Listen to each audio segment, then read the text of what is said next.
우선 그 안철수 후보님이 자꾸만 핵공유 얘기를 하셔서 제가 좀 하나 확인하고 싶은데요.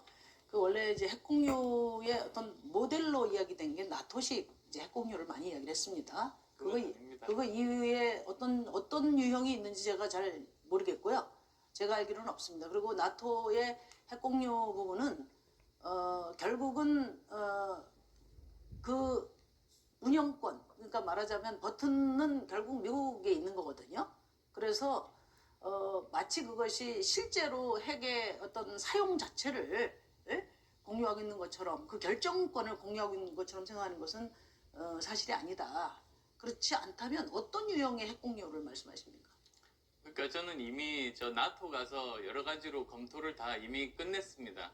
그리고 제가 말씀드리는 이 핵공유 방법은 나토식의 핵공유가 아닙니다. 나토식의 핵공유라는 것은 전술 핵을 독일이라든지 그 유럽 그 저 나라 하나에다가 반입해 놓고 그것에 대해서 결정권을 서로 합의해서 그것을 사용하게 한다. 사실 상징적인 그런 의미가 있는 것이죠. 그런데 제가 말씀드리는 것은 우리나라 이 대한민국에는 절대로 저는 좀 더 하기 위해서는 괌이라든지 또는 오키나와에 있는 그런 미국, 그래서 아까 보여드렸었는데요. 사실 지금 현재 되어 있는 것이 바로 지금 한미 확장 억제 전략 협의체 정도 수준입니다. 저는 이것을 좀 더 끌어올려서 한미 핵공유 협의체 정도로 이렇게 만들어서 좀 더 확실하게 하자, 그런 뜻이죠. 예, 그거는 이제 거의 실현 불가능한 말씀을 좀 하고 계신데 그건 좀 제가 나중에 이제 말씀을 드리고요. 네. 우선 이제 윤석열 후보님 그 지난번에 이제 그 선제 타격 이어서 오늘 논의가 되고 있는데 이제 대통령은 선제는 대통령으로서 해야 될 얘기가 아니다. 제가 그 말씀을 드린 거고요. 또 하나는 이제 제가 보복 능력에 중심을 두자고 하니까 뭐 공격 온 다음에 맞은 다음에 때리면 무슨 소용이냐 이렇게 말씀하시는데 그거는 이제 이 그 군사 전략 차원의 이해가 좀 저는 부족하신 얘기라고 봐요. 그러니까 일단 보복 능력이라고 하는 것은 우리가 저쪽에 공격을 받고 사후적으로 친다는 얘기가 아니라 우리가 갖고 있는 이제 한미 동맹 그 확산 억지력을 충분히 그 억지력을 볼 때 핵을 사용하면은 공멸한다는 것을 저쪽에서 인식하도록 해서 그 핵 사용을 사실상 억제하는 것이 바로 이제 억지력이거든요. 그래서 냉전 이후에 평화 체제가 유지가 된 거 아닙니까? 이제 그런 점에서 우선 이제 그 점 하나 지적을 드리고 그다음에 삼축과 관련해서도 그래요. 아마 그 이후에 검토를 해보셨겠지만 선제 타격 부분과 관련해서는 그거는 이제 액체 연료 그다음에 고정 발사대를 염두에 뒀기 때문에 지금 북한이 고체 연료에다가 다 이동식 발사식으로 한 상태에서 실효성이 없다. 그다음에 이제 KMD도 마찬가지인데요.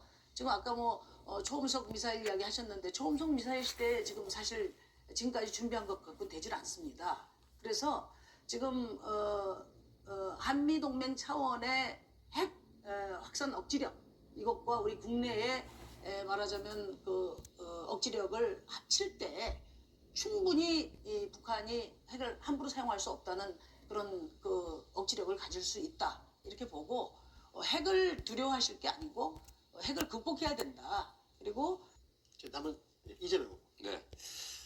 우리 국민 여러분, 지금 우크라이나 전쟁 상태 때문에 걱정이 정말 많으실 것 같습니다. 그래도 걱정 조금 덜어드린다면 우크라이나와 소련의 관계, 러시아의 관계하고 북한과 우리의 관계는 완전히 다르다. 세계 최강의 제 세계 1위 군사력을 가진 미국과 한국이 유일한 동맹 관계로 서로 잘 받쳐주고 있고, 이 우리 한국의 군사력 규모가 전 세계 6위인데다가 이제 경제력이 충분하기 때문에 우리 자체는 걱정할 필요가 없는데, 다만 제가 제일 우려하는 것은 전쟁의 위기, 군사적 갈등이 커지면서 이 경제의 타격이 너무 크게 온다는 것입니다. 이미 사드 배치 운운하는 바람에 사실 중국에 투자한 업체들 주가가 떨어졌습니다. 그리고 이 선제 타격 뭐 이런 얘기 하니까 결국은 한반도에 또 다시 지정학적 리스크, 코리아 디스카운트가 또 시작되는 그런 안타까움이 있는데요. 그런 정치권에서 잘 조정하고 또 그런 과격한 언사들 좀 자중하면 충분히 극복할 수 있을 거라고 생각합니다. 제가 우리 안철수 후보님께 이거 한번 여쭤보겠습니다. 사드는 사실은 우리가 이미 한국형 사드라고 해서 LSM이 개발이 되고 있어요. 2, 3년 내에. LSM2입니다. 네, 2까지. LSM은 아닙니다. 네, 1도 있고 2도 있고. 어쨌든 그 두 가지가 이미 1은 실전 배치가 2, 3년이면 된다는 거고 LSM2도 이미 연구하고 있는 중이기 때문에 굳이 이 고고도 방어 체계를 갖추기 위해서 사드 사올 필요가 없다는 것이고요. 그래서 군사 안보적 효과가 매우 적다. 두 번째는 국내 방위 산업에 심각한 피해를 끼친다. 이런 지적인데 이 점에 대해서 우리 안 후보님 의견이 있으신 것 같습니다. 저는 우선순위가 필요하다고 봅니다. 지금 현재 우리나라 국방비 예산이 55조입니다. 그러니까 모든 걸 다 할 수는 없습니다. 그런데 그 중에서 필요한 것이 수도권 방어죠. 근데 수도권 방어는 대부분이 이렇게 고고도 미사일로 날아오는 것이 아니라 방사점포라든지 또는 짧은 거리에 미사일로 이렇게 오고 있습니다. 그래서 거기에 대한 방어들은 한국형 아이언돔을 지금 만들고 있습니다. 그걸로 해서 방사점포들을 막고. 자, 왜 이렇게 절박한 인구 절벽에 따른 군 혁신에 대한 관심이 없나 지금 구합니다. 그러니까 네. 말씀하시죠.